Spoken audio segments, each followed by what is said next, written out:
Okay, we have another course जो कि है हमारे पास साइकोलॉजी।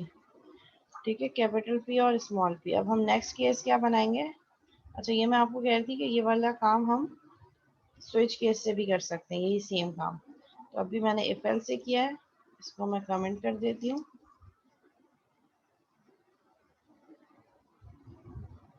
ठीक है, जो काम मैंने इफ एल से किया है इसको मैं कमेंट कर देती हूँ, और यही काम मैं स्विच केस से करके बता देती हूँ आपको।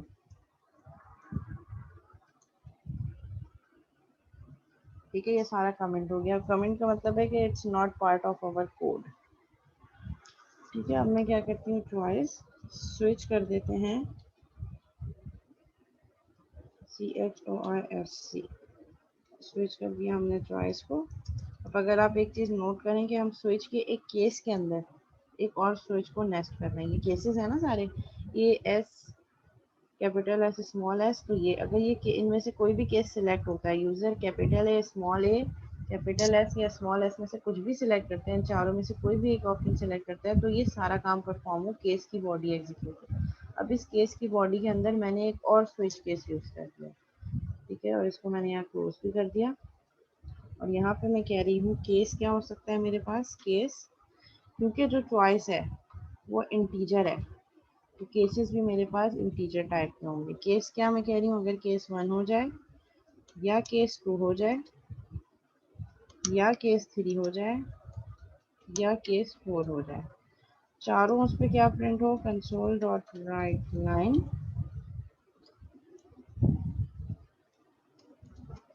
वैलिड इनपुट और ब्रेक हो जाए।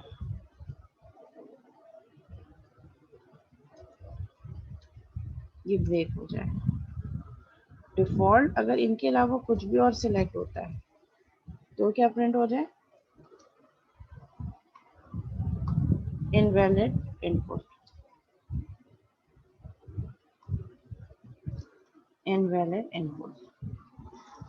सो इट्स अप टू यू कि आप, अब ये वाला जो ब्रेक है, ये वाला ब्रेक इन 4 केसेस का ब्रेक है, ये वाला ब्रेक इस डिफ़ॉल्ट वाले केस का ब्रेक है, और ये वाला ब्रेक जो स्विच की बॉडी से बाहर है, ये किसका ब्रेक है, ये इन केसेस का ब्रेक है, जो जिसके अंदर मैंने एक और स्विच को नेस्ट किया, इन वाले केसेस का ब्रेक।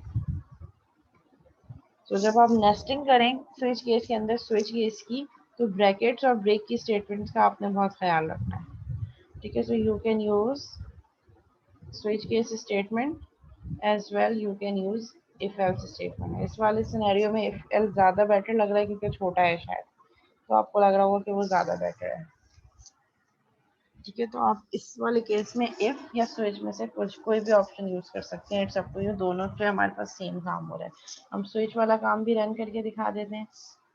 लेट्स से हमें गेम कौन सा सिलेक्ट करना है, ए को सिलेक्ट करते हैं। ए और सॉफ्टवेयर प्रोसेस मैनेजमेंट दोनों कोर्सेज में एक ही काम हो रहा है, तो उसको अलग अलग करने के बजाय हमने एक ही जगह यूटिलाइज कर दिया। ठीक है, अब वो कह रहा है कि please select any one topic, requirement engineering, designing.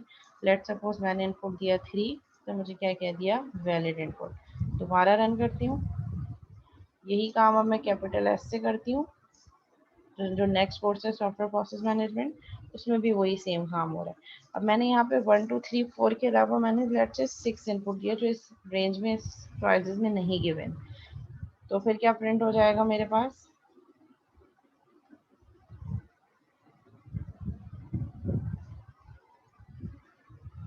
1 2 3 4 के लिए वैलिड इनपुट, डिफ़ॉल्ट के लिए 1 2 3 4 वैलिड इनपुट।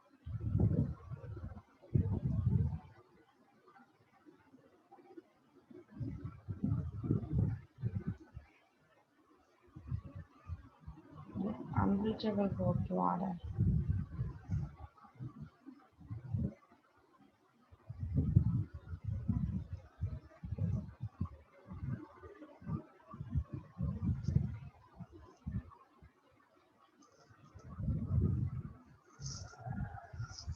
ठीक है, ये डिफ़ॉल्ट की स्पेलिंग मिस्टेक थी। ठीक है, लेट सपोज मैंने एस प्रेस किया, इसमें ये 4 चॉइसेस, 4 चॉइसेस के अलावा मैं कुछ और इनपुट दूंगी, it will show invalid input.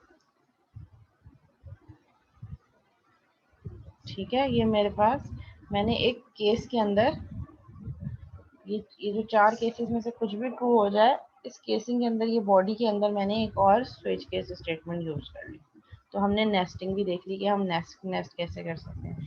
बाकी और 2 इसका करवाने की ज़रूरत है। आई गेस आपको फ्लो समझ में आ गया, तो अब आप ये 2 कोर्सेज का तो खुद ही कर लेंगे। साइकोलॉजी में आपने क्या करना है, केस बनाना है। ठीक है, अब इन केसेस के बाहर आएंगे हम। ठीक है, इन केसेस के बाहर आए।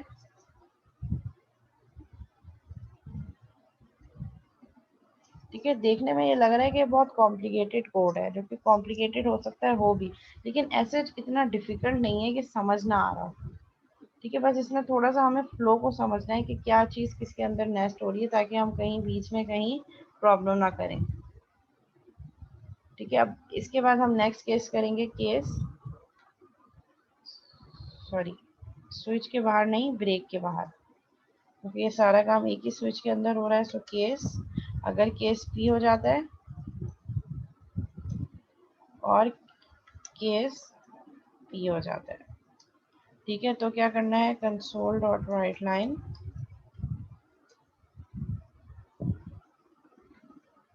प्रेजेंटिंग योर सेल्फ, यानी कि हम यूज़र से कह रहे हैं कि अपने आप को डिस्क्राइब करें एंड क्रिटिसाइज,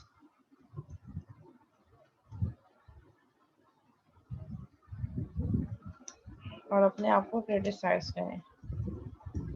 ठीक है, तो इसके लिए हमें यूज़र से इनपुट लेना पड़ेगा। सो हम कह देते हैं string input is equal to console dot read line. User से एक स्ट्रिंग इनपुट ले लिया और लाइन को रीड करवा दिया, जिसमें यूज़र अपने आप को डिस्क्राइब करेगा और अपने आप को क्रिटिसाइज करेगा। और यहाँ हमने उस स्ट्रिंग को, अगर आप चाहें तो, प्रिंट भी करवा दें। Console dot right line input, यानी कि यूज़र ने जो इनपुट दिया है आप उसको प्रिंट करवा दें और इसको ब्रेक कर दें।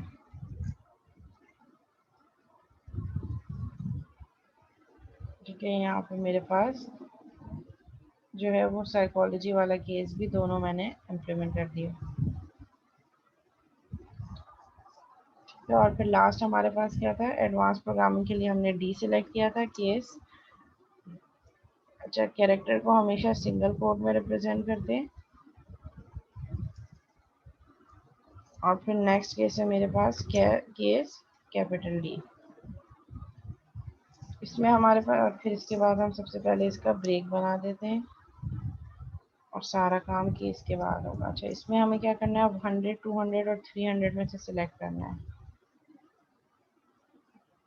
In advanced programming, it will ask users to give an input out of these options 100, 200, 300, 400। अगर यूज़र 100 दे देता है तो क्या प्रिंट हो जाए, object oriented programming, 200 to data structures, 300 to design patterns और 400 to programming with new paradigms.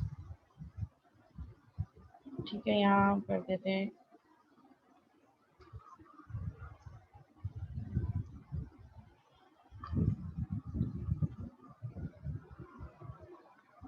Welcome to advance programming, welcome to advance programming. ठीक है, और फिर इसके बाद हम एक मेन्यू प्रिंट करवा देते हैं। मेन्यू में क्या होगा, 100 फॉर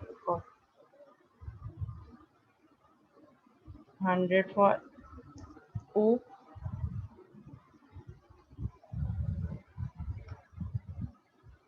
मैं पूरा पूरा यूज़ करने के बजाय मैं शॉर्ट नेम यूज़ कर रही हूँ।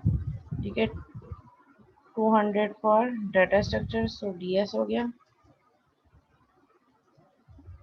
300 फॉर डिज़ाइन पैटर्न, तो DP हो गया।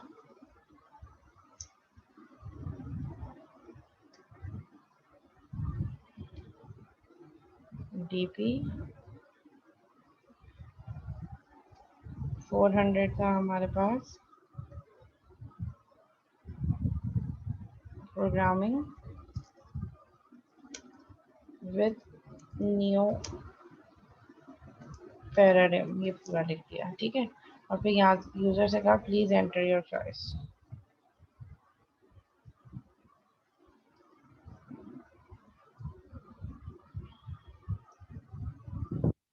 Please enter your choice. ठीक है, और ये 100 200 300 इंटीजर है, तो हमने यहाँ कह दिया int ch is equal to convert, इसको हम कह देते हैं c1 is equal to convert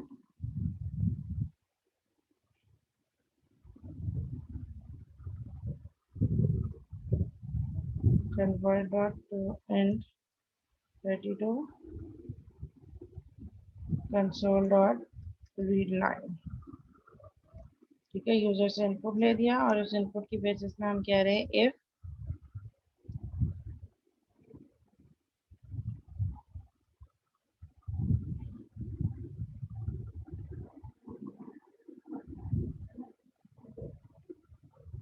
ओहो सी हम ऑलरेडी इसलिए C1 कर देते हैं।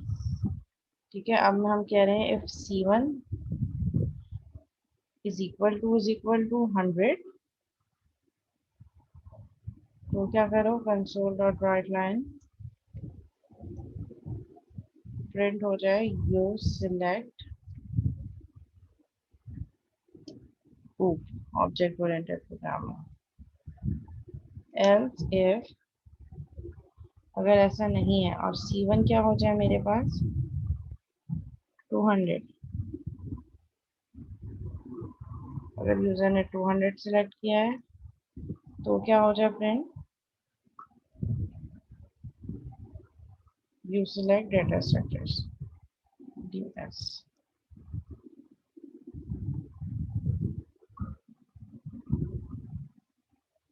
और अगर C1 300 हो जाए तो you select DP। Else if choice is equal to 400, तो क्या प्रिंट हो जाए you select programming with new paradigm. अगर आप एक लास्ट एल्स भी देना चाह रहे हैं कि इसके अलावा कुछ प्रिंट हो जाए, तो फिर आप यहाँ पे कह सकते हैं अगर यूज़र 100 200 300 400 के अलावा कुछ प्रिंट कर रहा है तो आप प्रिंट करते हैं इनवैलिड एंट्री या इनवैलिड चॉइस।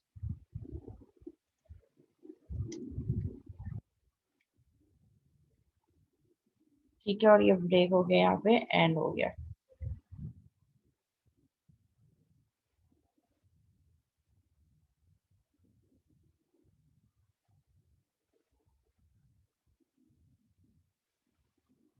केस डी पे ही तो मैं काम कर रही हूँ, कैपिटल डी या स्मॉल डी दोनों में से कुछ भी सिलेक्ट हो जाए, प्रिंट होकर आए स्क्रीन पे welcome to advance programming course, और फिर मेन्यू प्रिंट हो जाए 100 फॉर ऊप, 200 for data structure, 300 for design pattern and 400 for programming with new pattern. अब हम यूजर से कह रहे हैं प्लीज एंटर योर चॉइस, अब यूजर अपनी चॉइस एंटर करे। ठीक है, अब फिर यूजर से इनपुट ले लिया C1 कन्वर्टर टू कैरेक्टर, क्योंकि 100 200 300 400 इंटीजर इनपुट के अंदर आएंगे, इसलिए इनपुट इंटीजर इनपुट ले लिया। और केसेस क्या बता दिए कि अगर मेरे पास जो यूजर ने चॉइस दी है अगर वो 100 के इक्विवेलेंट हो जाए तो क्या प्रिंट हो जाए यू सिलेक्ट ऊफ, क्योंकि 100 जो है वो ऊफ का कोड है। इसी तरह एल्स अगर यूजर ने C1 200 प्रेस किया इनपुट किया तो प्रिंट हो जाए you select DS। Else if user select C1 is equal to 300, you select design pattern. Else if C1 is equal to 400, you select programming with new paradigm बस print हो जाए, और else में एक invalid choice देके break कर दिया, और यहाँ हमारा प्रोग्राम ये फाइनली एंड हो गया।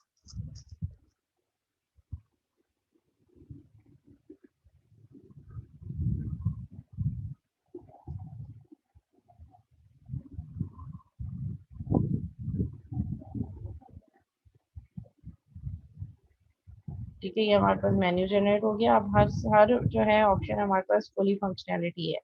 अब मैं इनमें से कोई भी ऑप्शन सिलेक्ट करूँ, लेट से मैंने स्मॉल पी सिलेक्ट कर दिया, तो स्मॉल पी में क्या है presenting yourself and criticize your own. ठीक है, मैंने कुछ भी ऐसे रैंडम प्रिंट कर दिया। ठीक है, और जो मैंने इनपुट दिया वही चीज़ मेरे पास प्रिंट हो गई। फिर मैं दोबारा रन करती हूँ, इसने मुझसे कहा एंटर योर चॉइस, लेट से मैंने स्मॉल डी दे दिया। स्मॉल डी में इसने मुझे ये सारे ऑप्शंस दिखाए और कहा कि एंटर योर चॉइस, लेट से मैंने यहाँ इनपुट दे दिया 300, तो इसने मुझे क्या कह दिया कि यू सिलेक्ट डिजाइन पैटर्न, क्योंकि मैंने यहाँ से 300 सिलेक्ट किया, 300 is the code of DP. तो इस तरीके से मैं कोई भी ऑप्शन सिलेक्ट कर सकती हूँ। पेपर में इसी तरह के आएंगे क्वेश्चन, इसीलिए मैं क्लास में इस टाइप की एग्जाम्पल्स करवा रही हूँ, और पेपर आपने पेपर पे सॉल्व करना होगा। लेकिन कोड कोई बहुत बड़ा तो नहीं है, बस एक लॉजिक समझ आ जाए, एक एक अगर स्विच केस समझ आ जाए कैसे करना है, तो बाकी पे भी काम कर सकते हैं आप।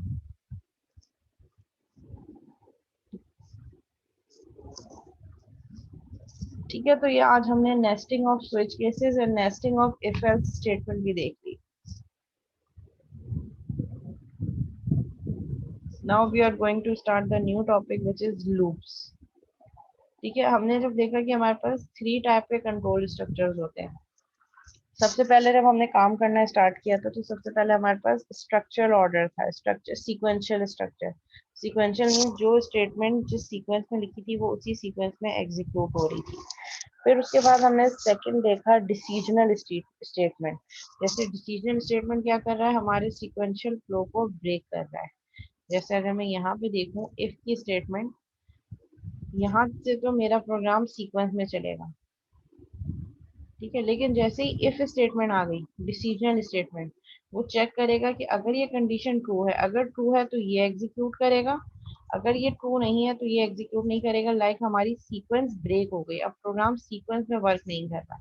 अब ये इन कंडीशंस की बेसिस पे चेक कर रहा है, जो कंडीशन ट्रू होगी उसी के अकॉर्डिंगली कोड एग्जीक्यूट करेगा, बाकी कोड को डिस्कार्ड कर देगा, यानी कि शो नहीं करेगा। तो ये हमारे पास डिसीजनल स्टेटमेंट हो गई कि डिसीजन की बेसिस पे वो डिसाइड कर रहा है कि कौन से कोड एग्जीक्यूट करना है, अब सीक्वेंशियल ऑर्डर नहीं रहा। ठीक है, तो 3 टाइप्स के हमारे पास कंट्रोल स्ट्रक्चर्स होते हैं। सीक्वेंशियल, जिसमें हम सीक्वेंस में काम करते हैं, जैसे यहाँ पे ये देखें, ये सीक्वेंशियल ऑर्डर है। जब केस डी ट्रू होगा तो ये वन बाय वन यहाँ आएगा, यहाँ आएगा, यहाँ आएगा, यहाँ आएगा, one by one statement execute करेगा। लेकिन जैसे ही इसको इफ स्टेटमेंट मिलेगी, अब ये सीक्वेंस ब्रेक कर देगा। कंडीशनल स्टेटमेंट क्या करती है, हमारी नॉर्मल सीक्वेंस को ब्रेक कर देती है। और अब now it's dependent on if statement कि जो कंडीशन ट्रू होगी उसी के अकॉर्डिंगली वो कोड एग्जीक्यूट होगा, और अगर ये ट्रू होगी तो ये एग्जीक्यूट होगा, बाकी सब कुछ भी चेक नहीं होगा। अगर ये फॉल्स हो गई तो इसको चेक करेगा, अगर ये ट्रू हो गया तो इसको एग्जीक्यूट करेगा, बाकी ये और ये कुछ भी एग्जीक्यूट नहीं होगा। Now we are not working on sequence, तो ये कंडीशनल स्ट्रक्चर है। थर्ड टाइप का जो हमारे पास कंट्रोल स्ट्रक्चर होता है, दैट इज कॉल्ड रेपिटिशन और लूपिंग। लूप की अगर हम बात करें तो लूप वर्ड से क्या चीज समझ आती है, एक साइकिल। लूप, एक लूप में काम कर रहे हैं, एक चीज जो बार बार रिपीट हो रही है। तो अगर मेरा कोई ऐसा सिनेरियो है जिसमें मैंने एक काम को बहुत दफा करना है, तो एक तो सिनेरियो है कि मैं, अगर मुझे 10 दफा अपना नाम प्रिंट करना है, तो मैं 10 टाइम्स लिखूंगी console dot right line, console dot right line, console dot right line 10 times. लेकिन वर्ड इफ अगर मुझे 100 टाइम्स लिखना है, अगर मैंने 1000 टाइम लिखना है, तो क्या मैं हर दफा 1000 times console dot right line की स्टेटमेंट लिखूंगी? It is not a good approach. ठीक है, तो ऐसा सिनेरियो जिसमें मैंने अपने प्रोग्राम में एक काम बार बार करना होता है, तो उस एक काम को बार बार करने के लिए वी कैन यूज लूप। ठीक है, सो लूप्स आर बेसिकली क्या है हमारे पास,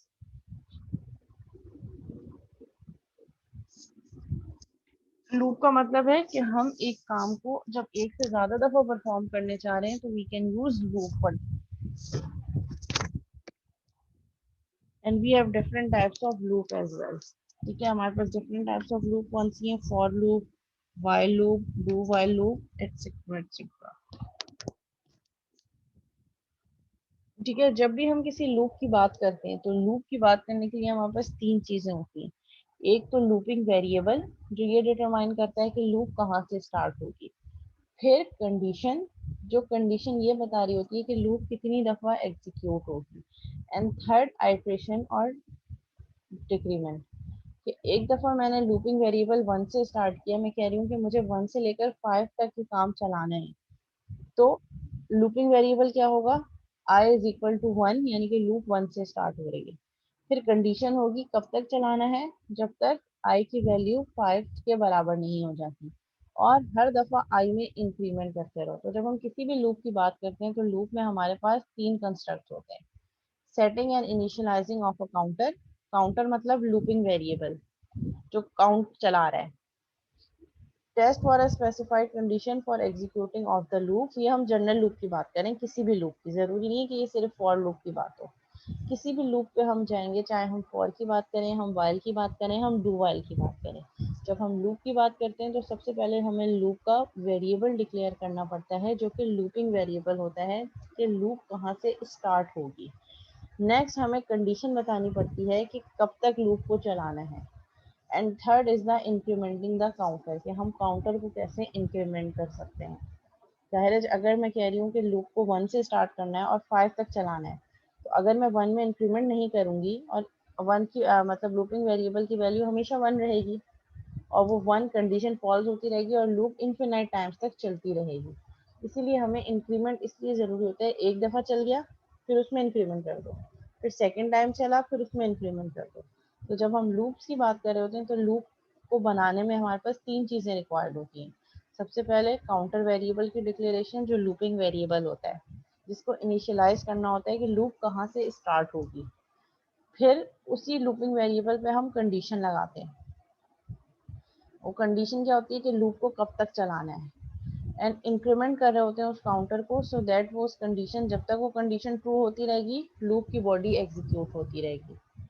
The test may be either to determine whether the loop has been repeated the specified number of times or to determine whether a particular condition has been met with। यहाँ पे ये कह रहे हैं कि ये जो स्पेसिफाइड कंडीशन है ये हमें ये बता रही होती है कि लूप कितनी दफ़ा चलनी है, या हमें ये बता रही होती है कि कौन सी पर्टिकुलर कंडीशन मीट हो गई है या नहीं हो गई। अगर कंडीशन मीट हो रही है तो लूप की बॉडी एग्जीक्यूट होती रहेगी जब तक ये कंडीशन ट्रू रहेगी। ठीक है, तो क्वेश्चन इज दैट कि हम यूज लूप क्यों यूज़ करें। You need to add from 0 to 10। अगर मुझे 0 से 10 ऐड करना है तो मेरे पास ये सिनेरियो कि मैं इसको इस तरीके से भी कर सकती हूँ, 0 1 2 3 4 5 6 प्लस प्लस प्लस प्लस। लेकिन अगर मुझे 1000 नंबर्स को ऐड करना है तो क्या मैं यहाँ बैठ के सारे नंबर्स 1000 तक टाइप करूँगी? So it is not a good approach. और जब एक चीज़ हम एक दफ़ा कर रहे हैं तो उसको बार बार लिखने की क्या ज़रूरत है, एक दफ़ा लिखें और कंडीशन बता देंगे कितनी दफ़ा एग्जीक्यूट करना है। इस सिनेरियो के लिए हम लूप्स यूज कर रहे होते हैं। ठीक है, we have different types of loops, for while and do while. अभी हम स्टार्ट करेंगे फॉर लूप से। For loops are slightly more complicated than while and do while loops, but on the other hand, they can solve more complicated tasks with less code. अच्छा, for का मतलब ये है, for while और do while difference ये है कि for loop में हमें पहले से पता होता है कि लूप कितनी दफ़ा चलेगी। ठीक है, we can determine it easily कि how much time the loop will be executed. Compile होने से पहले ही हमने कंडीशन दे दी, लेट से अगर आई 1 है और जब तक आई लेस देन 10 है आई को चलाओ, तो हम उसको देख के बता सकते हैं कि ये लूप 10 टाइम्स चलेगी। अगर मैं कह रही हूँ आई 1 है और मुझे 1 से लेकर 50 तक चलाना है तो कंडीशन क्या लगेगी, आई जब तक लेस देन 50 है जब तक चलाओ।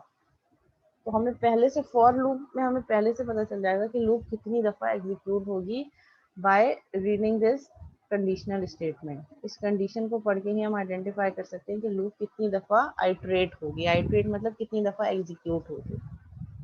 तो फॉर लूप का स्ट्रक्चर क्या है, फॉर का कीवर्ड राउंड ब्रैकेट्स, फॉर में सारी चीज़ें एक साथ फॉर के लूप के अंदर आएगा, इनिशियलाइजेशन भी, कंडीशन भी और इंक्रीमेंट या डिक्रीमेंट भी।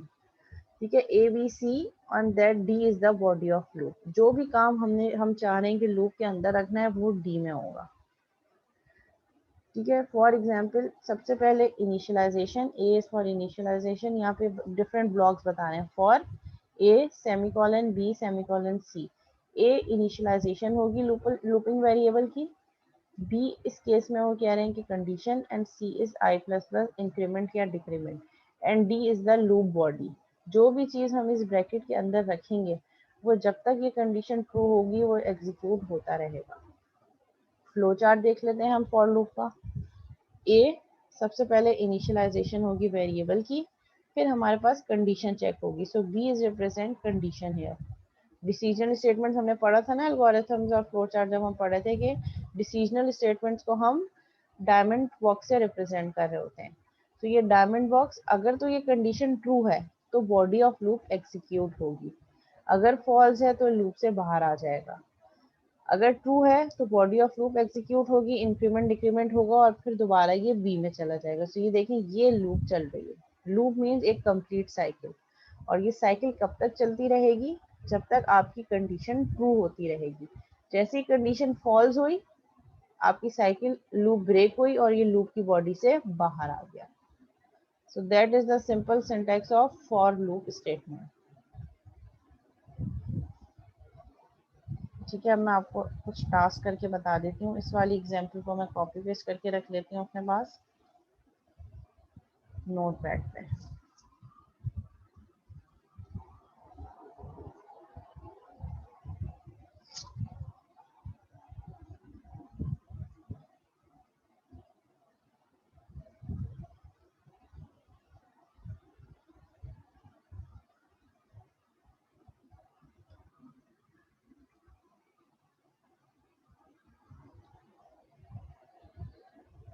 ठीक है, अब मैं क्या चाह रही हूँ, मैं चाह रही हूँ कि 1 से लेकर 10 तक या 10 टाइम्स मैं अपना नाम प्रिंट करवाऊँ स्क्रीन पे, या 10 टाइम्स मैं कुछ भी स्क्रीन पे प्रिंट करवाऊँ, लेकिन मैं उसको 10 टाइम्स लिखूँ नहीं, जस्ट 1 टाइम लिखूँ।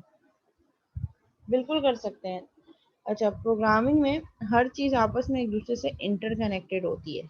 तो एक चीज़ के अंदर आप दूसरी चीज़ इजीली मॉडिफाई यूज़ कर सकते हैं। जैसे हमने देखा कि हम स्विच के अंदर इफ़ भी यूज़ कर सकते हैं, इफ़ के अंदर स्विच भी यूज़ कर सकते हैं। अब हम लूप पढ़ेंगे तो लूप के अंदर भी हम स्विच केसेस यूज़ कर सकते हैं, लूप के अंदर हम इफ़ केसेस भी यूज़ कर सकते हैं, इफ़ के अंदर भी स्विच हम लूप यूज़ कर सकते हैं।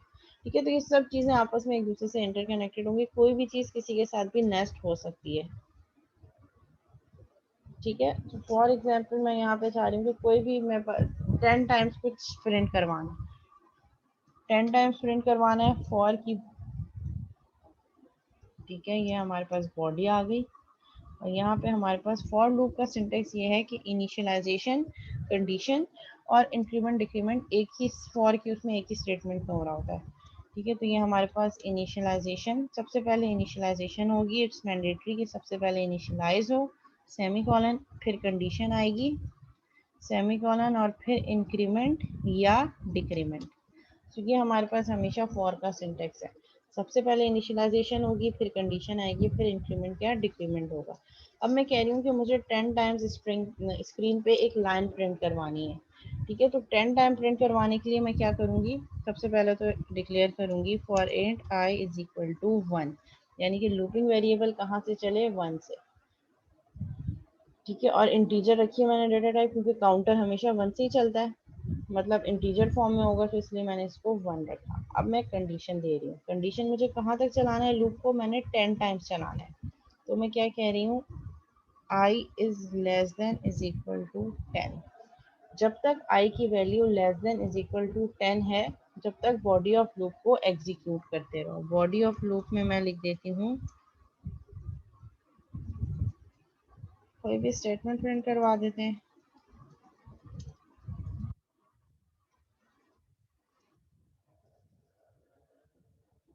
ठीक है, ये बॉडी ऑफ लूप हो गई। और मैं क्या कह रही हूँ कि साथ साथ आई को प्लस प्लस भी कर दो, यानी कि आई की वैल्यू 1 है। अब ये चलेगा कैसे, अब हम इसका स्ट्रक्चर देखते हैं कि इसकी वर्किंग कैसे हो रही है। सबसे पहले क्या होगा, आई इज इक्वल टू 1, आई की वैल्यू 1 इनिशियलाइज हो गई। ये वाला जो हमारे पास ब्लॉक है, ये सिर्फ एक दफ़ा चलेगा जब लूप स्टार्ट होगी बस। बाकी इंक्रीमेंट डिक्रीमेंट और कंडीशन बार बार चलता रहेगा। ठीक है, तो ये हमारे पास क्या हो गया, for in I is equal to 1, ये एक दफ़ा चलेगा, आई की वैल्यू उसने 1 कर दी। अब ये चेक करेगा कि क्या 1 less than is equal to 10 है। ठीक है, चेक करेगा कि क्या 1 less than is equal to 10 है। Yes, this condition is true. जैसी कंडीशन ट्रू होगी, ये इस ब्लॉक ऑफ कोड को एग्जीक्यूट कर देगा, ये यहाँ नहीं जाएगा, पहले चेक करेगा कंडीशन ट्रू है। अगर कंडीशन ट्रू है तो फॉर की बॉडी को एग्जीक्यूट कर देगा, स्क्रीन पे लिख देगा पाकिस्तान जिंदाबाद एक दफ़ा, फिर जाएगा आई प्लस प्लस, फिर बॉडी एग्जीक्यूट करने के बाद फिर इंक्रीमेंट करेगा। तो आई की वैल्यू 1 थी, आई प्लस प्लस 1 को क्या कर देगा, 1 प्लस 1 2, फिर अब ये दोबारा यहाँ आएगा, चेक करेगा कि क्या 2 लेस देन 10 है। Yes, this condition is again true, it will again go to the body of loop and will print Pakistan जिंदाबाद ऑन द स्क्रीन। फिर दोबारा क्या करेगा, आई प्लस प्लस, आई की वैल्यू 2 हो चुकी थी, 2 + 1 3, फिर यहाँ आएगा, चेक करेगा कि क्या 3 less than is equal to 10 है, yes this condition is still true, it will print Pakistan जिंदाबाद on the screen।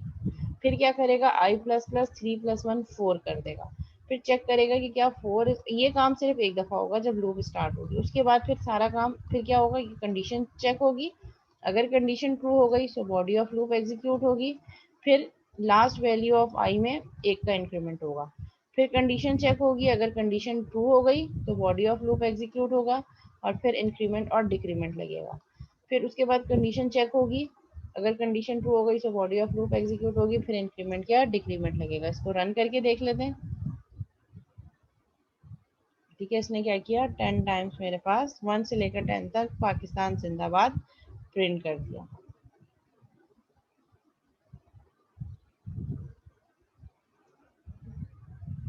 अगर 1000 लिखेंगे तो 1000 टाइम चलेगा, जितनी आप कंडीशन बता देंगे उस टाइम तक चलता रहेगा, क्योंकि आप प्लस प्लस भी कर रहे हैं। ठीक है, अब मैं चाह रही हूँ कि मेरे पास यही लूपिंग वेरिएबल प्रिंट हो जाए, काउंटर चले। उसके लिए हम क्या करेंगे, उसके लिए हम सिंपल कर देंगे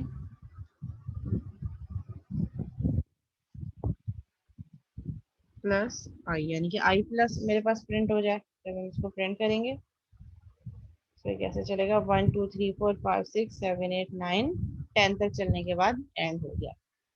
तो अगर मैं लूपिंग वेरिएबल को प्रिंट करवाना चाहूँ, मैं वो भी प्रिंट करवा सकती हूँ, आप अगर सिंपल आई प्रिंट करवा दें, ये आई प्रिंट हो जाएगा।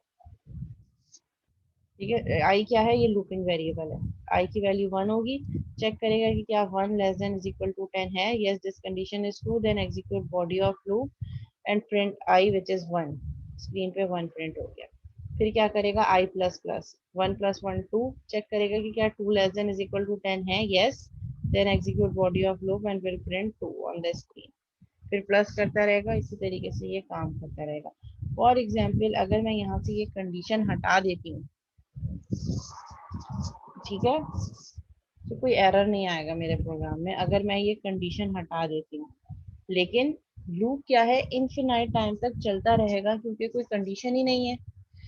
आई उठेगा, आई में प्लस प्लस का आई प्रिंट होगा, प्लस प्लस का इंक्रीमेंट होता रहेगा, और मेरे पास लूप देखें इनफिनाइट टाइम तक चलता रहेगा, ये चले जा रहा है चले जा रहा है, ये देखें रुक नहीं रहा, इनफिनाइट टाइम्स तक चलता रहेगा चलता रहेगा चलता रहेगा। तो that loop would become infinite loop, क्योंकि मैंने यहाँ पे कोई कंडीशन नहीं दी।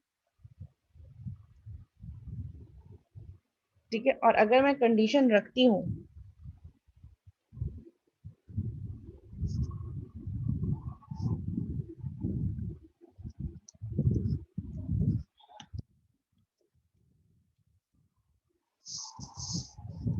ठीक है, और अगर मैं कोई कंडीशन रखती हूँ यहाँ पे, वही वाली condition, I is less than is equal to 5 semicolon, तो अभी कितनी दफा चलेगा, 5 टाइम्स।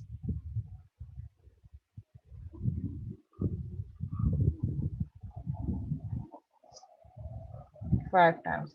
लेकिन अगर मैं इंक्रीमेंट वाला हटा देती हूँ, कंडीशन है अपनी जगह लेकिन मैं इंक्रीमेंट नहीं करवा रही, तो क्या होगा, आई की वैल्यू हमेशा 1 रहेगी, और 1 हमेशा less than is equal to 5 रहेगा, तो ये हमेशा ये एक और मेरे पास क्या बन जाएगी, इन्फिनाइट लूप बन जाएगी। 1 1 1 1 प्रिंट करता रहेगा, क्योंकि 1 की आई की वैल्यू हमेशा 1 रहेगी, और कंडीशन चेक करेगा, 1 is less than is equal to 5, yes condition is true, print करता रहेगा आई स्क्रीन पर। लेकिन क्योंकि इंक्रीमेंट डिक्रीमेंट नहीं हो रहा, तो आई की वैल्यू हमेशा 1 रहेगी, और ये कंडीशन हमेशा ट्रू होती रहेगी, और मेरे पास इनफिनाइट टाइम्स तक 1 1 1 1 1 1 प्रिंट होता रहेगा।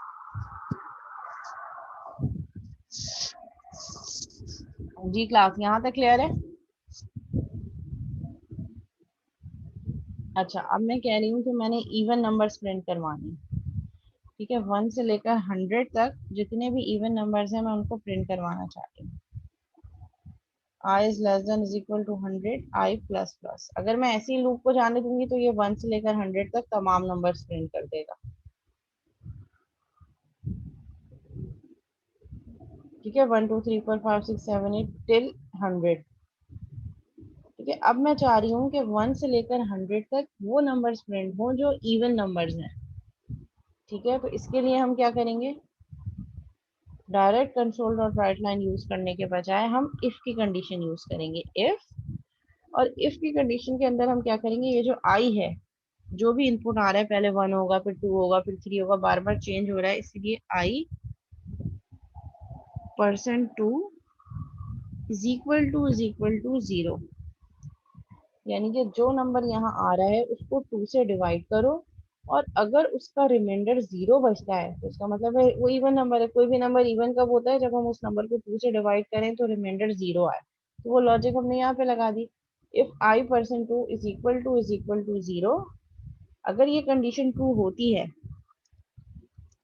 ठीक है, तो हमने इफ फॉर के अंदर एक इफ स्टेटमेंट यूज कर दी। तो क्या करो, कंसोल डॉट राइट लाइन, तो फिर आई प्रिंट करो। अगर ये कंडीशन ट्रू हो रही है तो फिर उस केस के लिए आई प्रिंट करो। तो ये 1 से लेकर 100 तक तमाम इवन नंबर्स मुझे प्रिंट कर देगा। 2, 4, 6, 8, 10 होगा क्या, आई की वैल्यू 1 है, 1 को डिवाइड करेगा 2 से, चेक करेगा कि क्या रिमाइंडर 0 आ रहा है, नो। ये इसकी कंडीशन, इफ का ब्लॉक एग्जीक्यूट नहीं होगा, लेकिन आई में इंक्रीमेंट करेगा। आई की वैल्यू हो जाएगी, आई की वैल्यू 1 थी, आई प्लस प्लस 2, चेक करेगा, 2 को डिवाइड करेगा 2 से, और चेक करेगा कि क्या रिमाइंडर 0 आ रहा है। 2 को जब 2 से डिवाइड करते हैं तो रिमाइंडर 0 होता है। कंडीशन ट्रू हो गई, कंसोल डॉट राइट लाइन पे क्या प्रिंट कर देगा, आई विच इज 2 नाउ, तो ये 2 प्रिंट हो गया। फिर आई में इंक्रीमेंट करेगा, 2 + 1 3, चेक करेगा कि क्या जब हम 3 को डिवाइड करेंगे 2 से तो क्या रिमाइंडर 0 आएगा, नो। जब 3 2 से डिवाइड होता है तो रिमाइंडर 1 आता है। So this condition is not true, so the body of if will not be executed and I will not be printed। फिर i की वैल्यू 3 है, 3 + 1 हो जाएगी 4, 4 के लिए चेक करेगा, 4 को डिवाइड करेगा 2 से, और मॉड्यूलस रिमाइंडर ये बताएगा कि जब हम डिवाइड कर रहे हैं 2 से तो रिमाइंडर क्या आ रहा है। तो जब 4 2 से डिवाइड होता है तो रिमाइंडर 0 आता है। तो कंसोल डॉट राइट लाइन पे प्रिंट हो जाएगा आई, क्योंकि ये कंडीशन ट्रू हो गई तो ये 4 प्रिंट हो जाएगा। फिर आई की वैल्यू 5 होगी, 5 के लिए वो इफ की कंडीशन चेक करेगा। लूप 100 टाइम्स ही चल रही है, लेकिन हमने यहाँ फिल्टर कर दिया कि जब जब आई को डिवाइड करें 2 से और उसका रिमाइंडर 0 के इक्विवेलेंट हो तभी आई को प्रिंट करो। तो वो इस केस में हमेशा हमें इवन नंबर्स प्रिंट करेगा। ठीक है, अच्छा, व्हाट इफ में मैंने अगर ऑड लगाना है, ऑड नंबर्स प्रिंट करवाने हैं 1 से लेकर 100 तक, तो हम क्या करेंगे।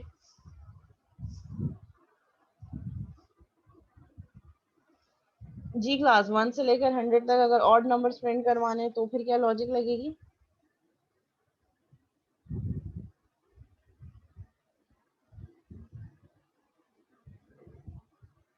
अच्छा, मीटिंग एंड हो जाएगी, सेम मीटिंग आईडी पे दोबारा ज्वाइन करेंगे फौरन। जी क्लास, अगर मुझे ऑड नंबर चेक करना है तो फिर क्या होगा।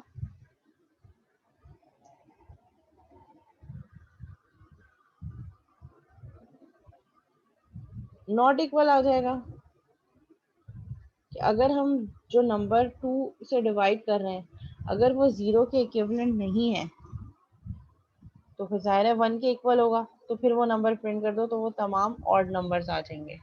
तमाम ऑड नंबर्स आ गए हमारे पास। या एक हमारे पास सिनेरियो ये भी हो सकता है, नॉट की जगह हम 1 लगा दें। एक सिनेरियो तो ये है कि नॉट इज इक्वल टू लगा दें। एक सिनेरियो ये है कि इज इक्वल टू अगर आप नॉट नहीं लगवाना चाह रहे